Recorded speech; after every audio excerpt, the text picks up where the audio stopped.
Direito administrativo.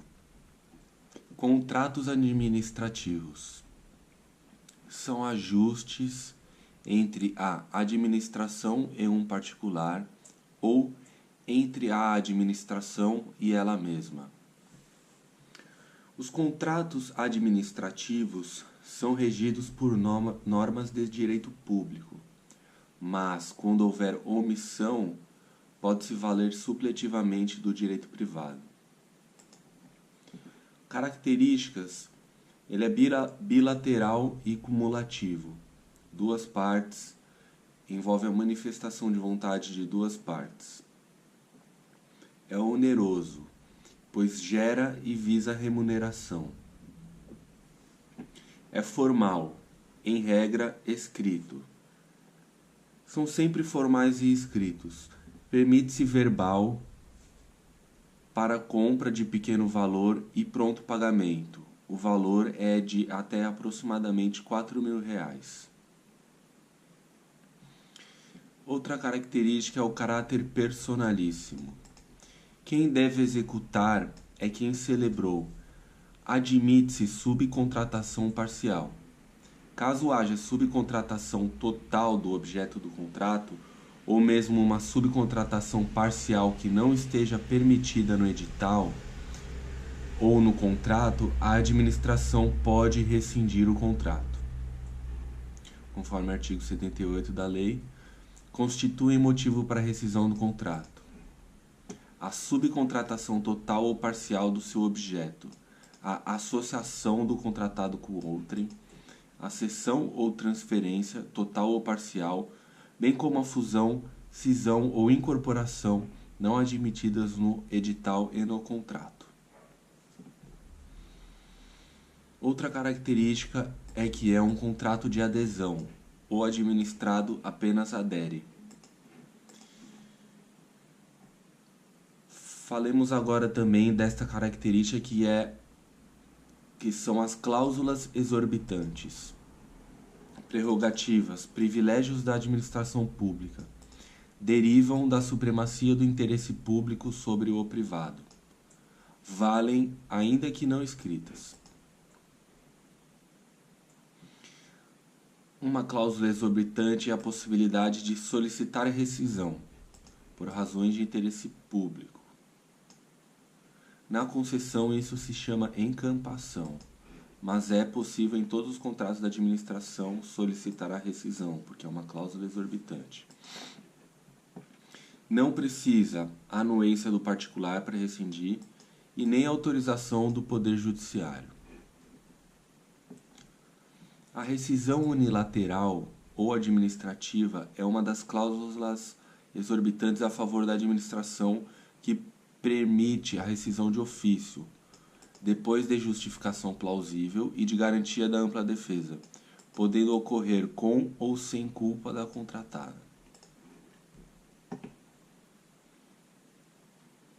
Quando a rescisão ocorrer sem que haja culpa do contratado, será este ressarcido pelos prejuízos comprovados, além tendo direito também à devolução da garantia sempre, pagamentos pela execução do contrato até a data da rescisão e pagamento do custo da desmobilização. Outra possibilidade, cláusula exorbitante, é a possibilidade de alterar o objeto do contrato, qualitativa ou quantitativamente. Quantitativa possui um limite de 25% para mais ou para menos.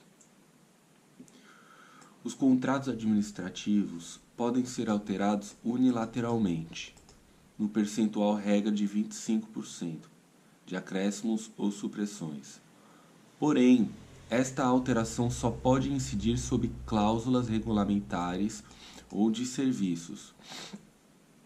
As cláusulas econômicas são direito da empresa contratada e a autorização dependeria de consentimento conforme o caso. Outra característica é a possibilidade de exigir garantia e outra de aplicar penalidades, dispensando intervenção ou necessidade de intervenção judicial. Existe uma restrição à exceção dos contratos não cumpridos. Exceção do contrato não cumprido. No caso de um contrato administrativo, a exceção do contrato não cumprido, ela só se aplicaria após 3 meses de inadimplemento por parte da administração pública. O que só então permitiria que o particular parasse de cumprir a execução. Um contrato administrativo de locação. A ele não se aplicam as cláusulas exorbitantes. Aplica-se o direito privado no contrato de locação, porque ele não é considerado um contrato administrativo. Então, o contratado é sempre obrigado a aceitar acréscimo e redução de até 25%. Para reformas, é até 50%.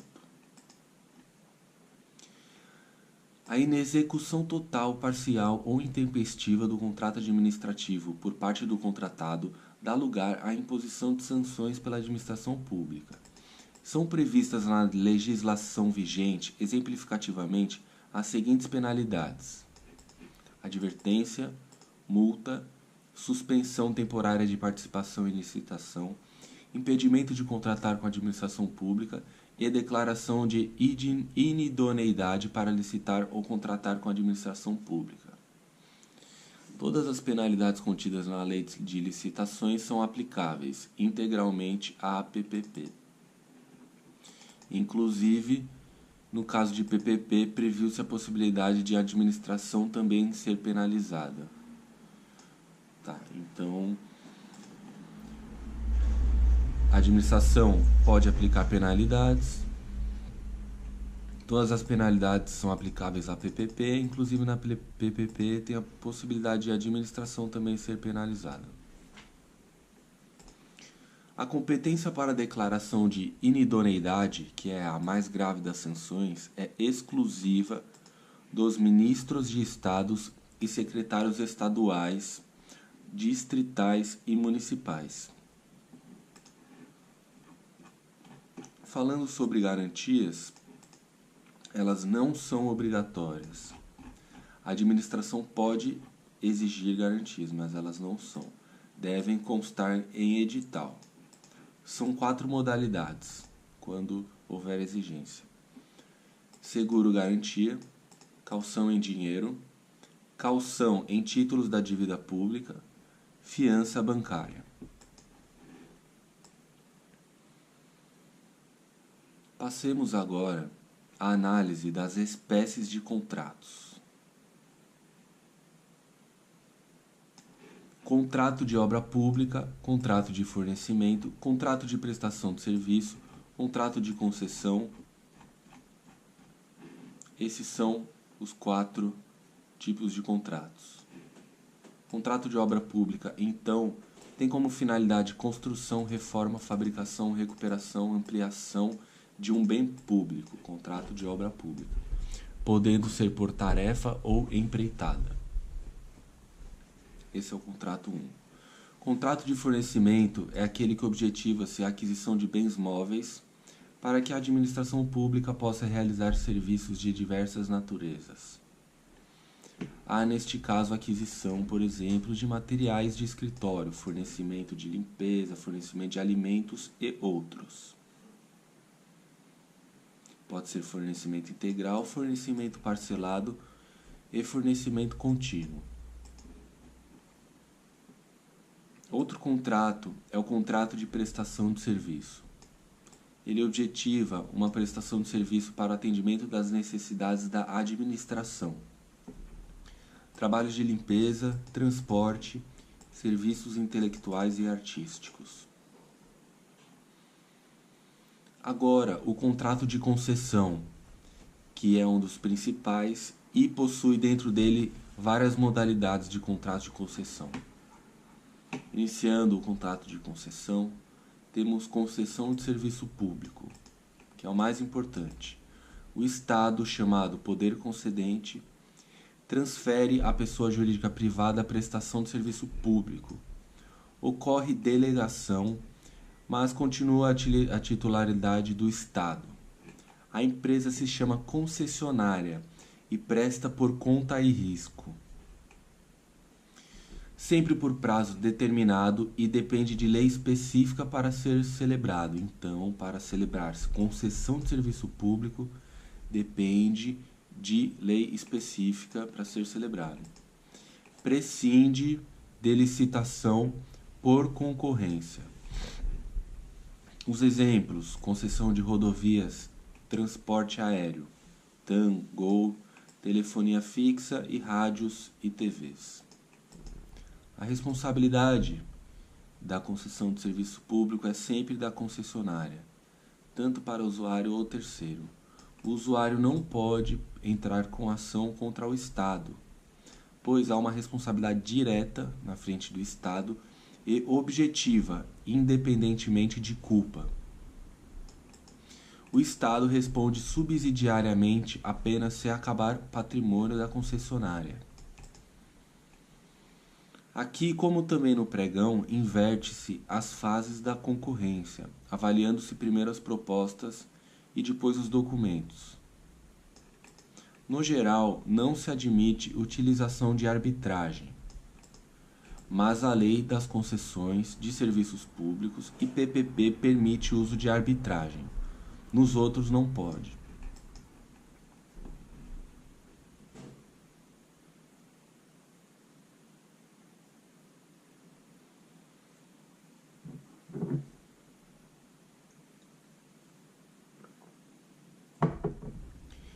Outro contrato de concessão é a concessão de serviço público, precedida de obra. Então, nós vimos a concessão de serviço público, agora a concessão de serviço público precedida de obra, que fica a cargo do administrado a construção da obra, para depois explorar. Como a construção de uma ponte e depois explora, por exemplo, por pedágio. Outro contrato, concessão de uso de bem público. Outro contrato de concessão, contrato de gerenciamento. Outro contrato de concessão, contrato de gestão, que é uma cooperação entre Estado e uma pessoa física ou jurídica. Existe a fixação de metas de desempenho, ampliando-se a autonomia da pessoa física ou pessoa jurídica que firma esse contrato de gestão, que são as agências executivas ou organizações sociais. Outro contrato de concessão que é parecido com o de gestão é o termo de parceria. Ele é assinado com as OCPs, que também se comprometem a assumir metas em troca de autonomia.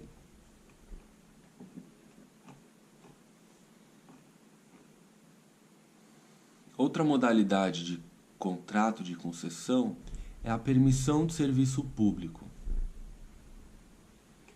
A diferença entre permissão e concessão de serviço público. A concessão é um contrato bilateral e a permissão é unilateral, discricionário e precário. Os beneficiários na concessão apenas pessoas jurídicas, na permissão físicas ou jurídicas.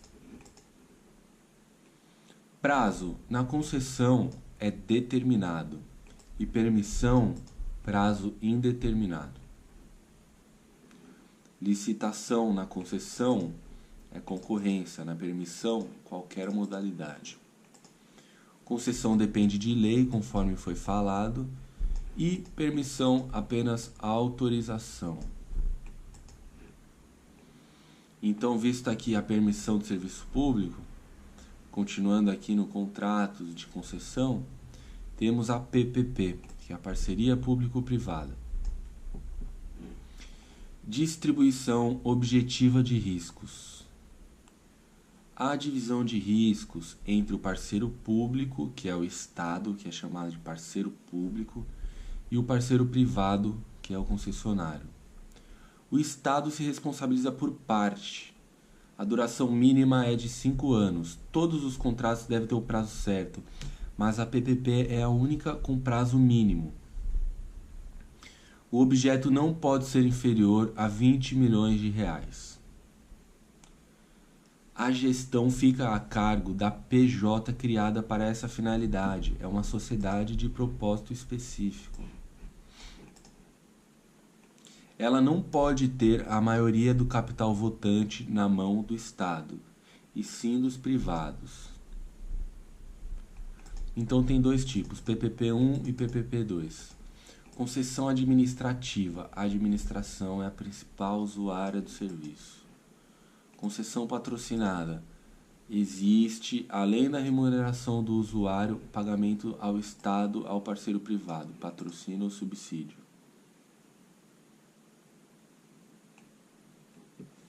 Outro contrato, consórcio público. Outro contrato, contrato de convênio. Diferença de convênio e consórcio. Convênio, ICMS entre União e Estados. Multilateral, entidades desiguais, é o convênio. Consórcio, multilateral, entidades federativas, mas de mesmo nível, consórcio.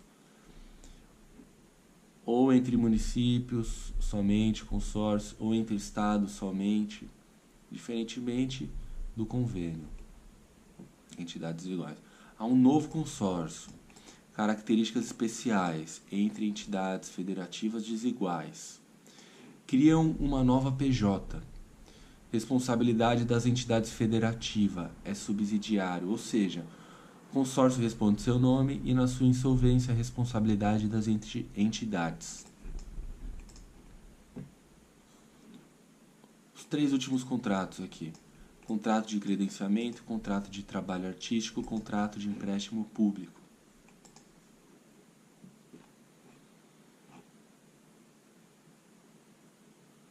Mencionando novamente a encampação ou resgate. É a retomada ao final da concessão, uma retomada do serviço por razões de interesse público. Precisa de autorização legislativa e prévia indenização do concessionário, pois neste caso, este não fez nada de errado.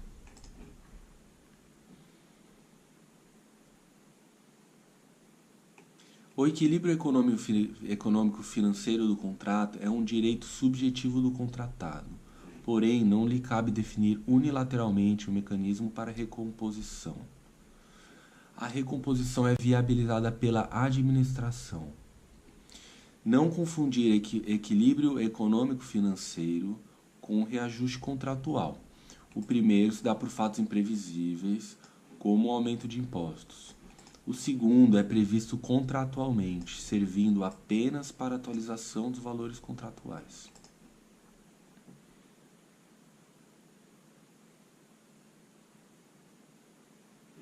Por fim, último tema é a teoria da imprevisão, causas justificadoras da inexecução do contrato.